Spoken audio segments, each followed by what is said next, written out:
the Catholic Men's Podcast, helping you find good works of literature for the Catholic gentleman.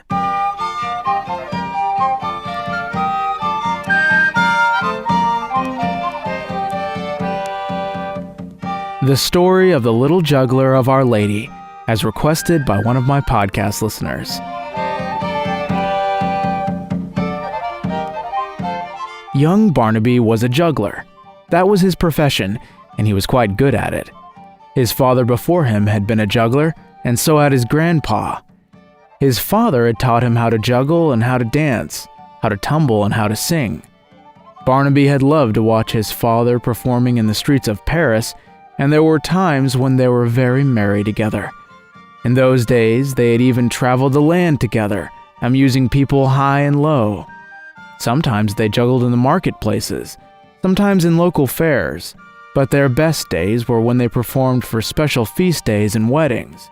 Then people were most generous and showered copper and silver coins on their little worn rug. But when Barnaby was about 10 years old, something very sad happened. His father died. Now you can imagine how terrible that was to young Barnaby, but Barnaby was a brave little fellow and life had to go on, and he now had to earn his own bread every day. He would continue to do as his father had taught him, wherever he was welcome.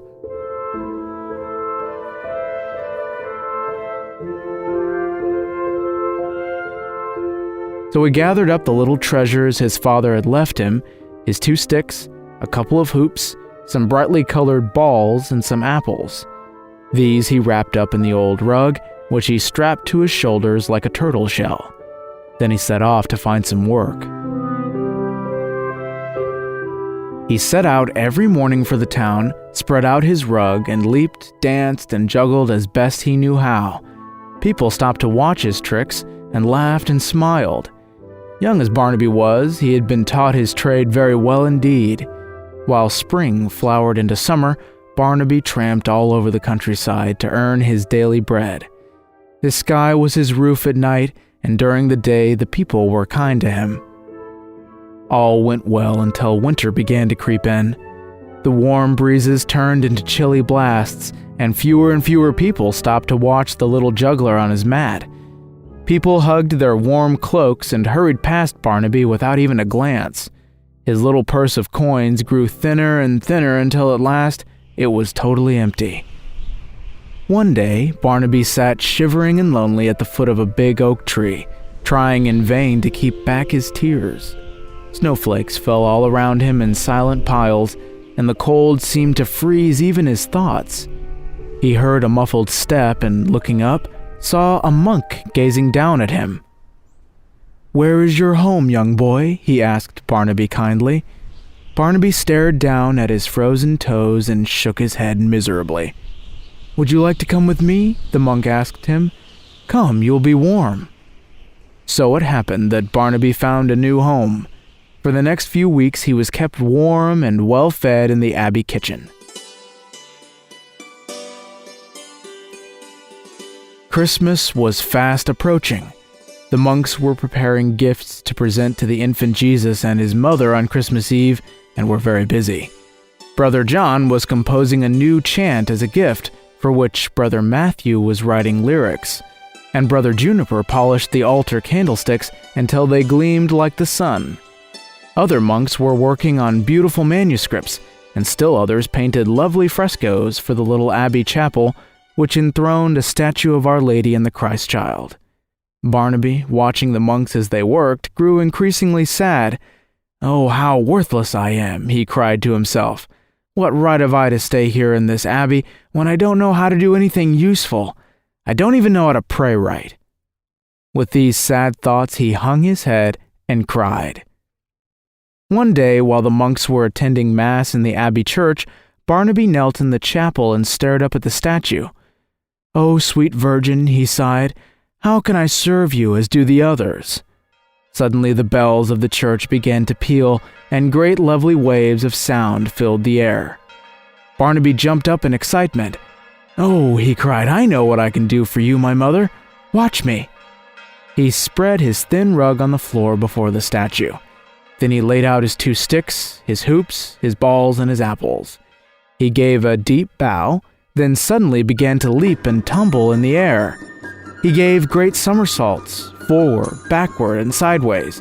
He grabbed sticks and hoops and tossed them in the air at all angles. He juggled the balls and apples in a great rainbow of colors behind his back and under his feet. He dropped to his hands and lifted his feet in the air, then leaped and somersaulted happily again. At last, half an hour and many tumbles later, the little juggler collapsed in a heap at the feet of the statue. "Oh, sweet lady, I have given you my best performance. I don't know how to do the things the monks do, but I shall come here every day while they are at prayer and juggle for you and your son." Many days passed, and Barnaby spent many an hour tumbling and somersaulting for the mother and child. Of course, after a while, the brothers began to wonder what he was doing so secretly while they prayed. When Christmas was but 2 days away, Brother James decided to discover what it was that Barnaby did in the chapel by himself. He quietly followed the boy and peeked through a crack in the door. He was amazed at what he saw. There was Barnaby, grinning from ear to ear, juggling merrily before the statue. "Why, this is scandalous," exclaimed the monk to himself. "While we are tending to our souls, this little fool is capering about like a little goat in our chapel. I must inform the abbot." And he did. The abbot, however, was a good and wise man, and never made ill judgments of people without proof or reason. Now, he said to Brother James, "don't act hastily. Let me see the boy for myself. Next time he begins juggling, call me without telling anyone else." The next night was Christmas Eve. All the monks presented their gifts to the Blessed Mother and the infant Jesus, and Barnaby thought he had never seen such a beautiful array of works.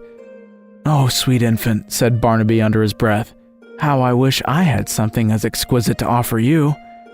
When the ceremony was over and the monks had all returned to their cells, Barnaby stole softly back to the chapel. He thought himself alone, but there were 2 sets of eyes following his every move from behind the confessional in the dark side of the chapel. Barnaby laid out his rug and bowed low before the statue. The abbot and Brother James stared as he tumbled merrily from step to step, standing first on his hands, then on one foot, and then on the other. He danced and juggled as he had never done before in his life, for this night was the birthday of the Christ child, and he wanted to do his best for his infant God. It was a lovely and lively performance, and at last he dropped to the ground, exhausted and gasping. Suddenly, the abbot's and the monk's eyes almost popped from their sockets. They watched in awe as a dazzling lady descended daintily from the niche where the statue stood. Her robes shimmered with precious stones, diamonds, and sapphires. The air around her vibrated with a hum of angelic voices. She drew close to the prostrate little juggler and wiped his brow with a silken handkerchief. She blew softly on his hot little face, then bent down and kissed it gently. Before anyone could stir a hair, she returned to the niche above the steps. On Christmas Day, the Father Abbot called for the little juggler. Barnaby went to him trembling, thinking, "Surely he's found me out and is going to send me away for tumbling in the chapel." But to his great surprise, the abbot embraced him and said, "Barnaby, my son, do you wish to stay here at the monastery with us?" "Oh, yes, sir," answered the boy, all aglow. "Then we want you to stay also. But from now on, you must tumble for our Blessed Lady and the Christ child openly, and no longer in secret. I believe they like your tumbling very well."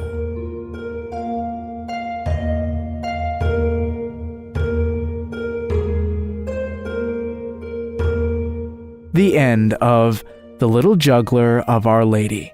Thank you so much for listening, and Godspeed.